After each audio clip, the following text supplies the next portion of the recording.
Hey guys, what's up? Welcome back to Let's Keep It Real. I am back with another video for you all, and we're going to be talking about QR codes and the possibility of individuals becoming scammed as a result of using them. But before we get started, please keep in mind that everything that we discuss in this video, it's definitely educational. So we've all seen QR codes everywhere, and sometimes it seems easy to scan, especially at restaurants. You scan it and then you open up the menu. But according to the FTC, this is becoming an issue. And I did go to the FTC's website, Federal Trade Commission, and read the article that they had. But for the sake of educational purposes, I'll be reading from CNBC's site.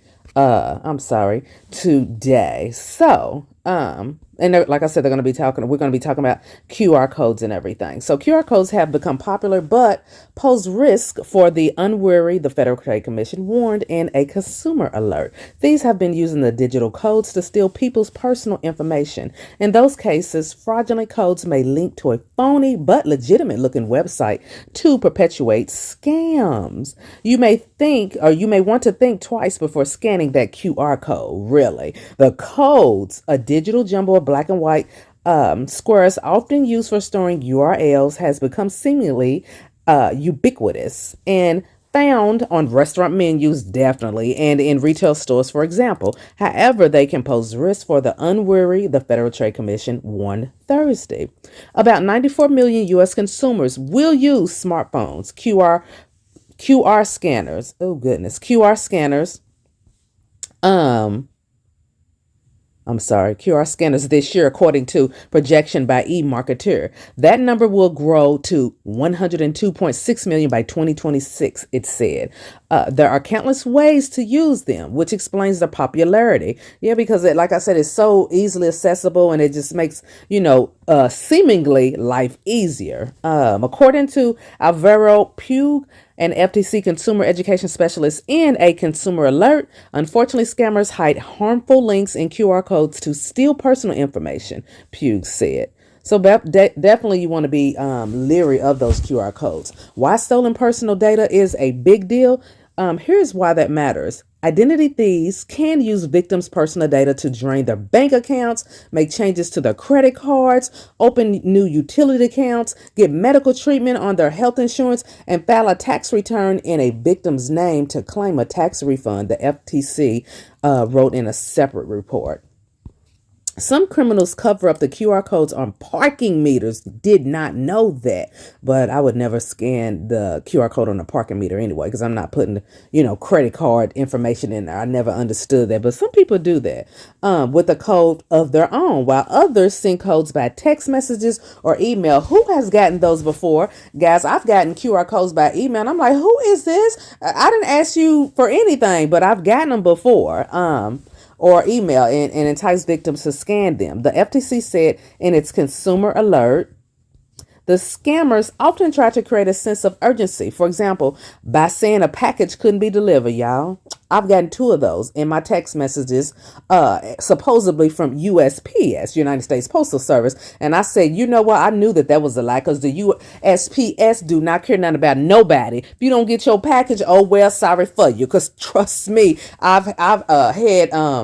had a package that was supposed to be coming from eBay. It's been like last year sometime, might have been about a year and a half ago, and the package didn't come. So I'm calling the post office like, where's my package at? Where's my package at? And then it was like, well, you don't have a package. I said, yes, I do. And I showed them where eBay had mailed it. So then the supervisor, I finally, escalated and got the supervisor on the phone. And she said, well, we're going to talk to the person on the route, because it looks like they sent it to another address. And so they had the postal person, or I guess, the mail carrier, go to the address that they had sent it to, which was the wrong address. And then, of course, the person said they didn't get the package. And I'm like, and the lady, the supervisor at the post office, she was like, well, basically, there's nothing you can do. They ain't responsible for nothing. They don't care nothing about you, your packages, or if you get them or not. And there ain't nothing that can be done. She was just basically like, you want to make sure that you get insurance on your package. And I'm like, really? That was the only option, or excuse me, the only thing that she had to say about the whole situation was that,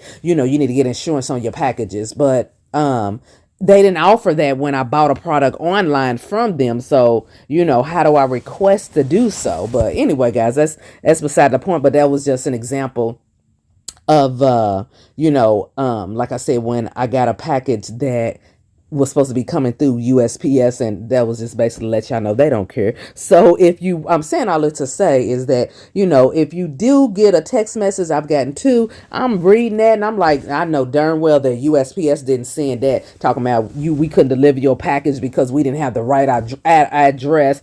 Chad, they can have the right address, and they still ain't, and if it's something wrong with your package, they not gonna contact you. I do know that for a fact. You got to go up there to the post office in your region and talk to them about it. But anyway, I'm sorry, let me get back on point. The scammers often try to create a sense of urgency, for example, by saying a package couldn't be delivered and you need to reschedule, or that you need to change an account password due to suspicious activity, to push victims to scan the QR code, which may open a compromised URL. A scammer's QR code can take you to a spoof site that looks real but isn't. You know what? Amazon, I be getting emails from Amazon to one of my accounts, one of my email accounts. Amazon, I get stuff like it all the time, supposedly sent it through Amazon. And when you read through it, when you're dealing with scammers, because I've taken class on, cybersecurity and stuff like that.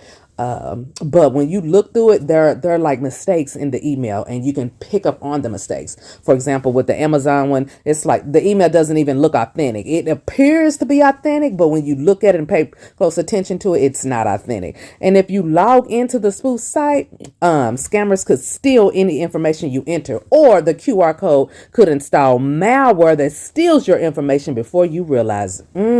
How to protect yourself. Here's how to protect yourself from these scammers according to the FTC, Federal Trade Commission. Expect URLs before clicking. Even if it looks like a URL you recognize, check for misspellings or a switch letter to ensure it's not spoofed. Don't scan a QR code in a message you weren't expecting, i.e. the one, from USPS.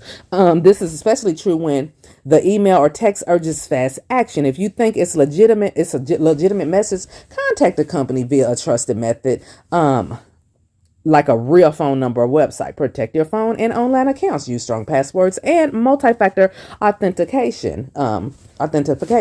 Keep your phone's OS up to date, okay. So that was the end of it, guys. But yeah, when I read that, I was like, yes, that is definitely true, because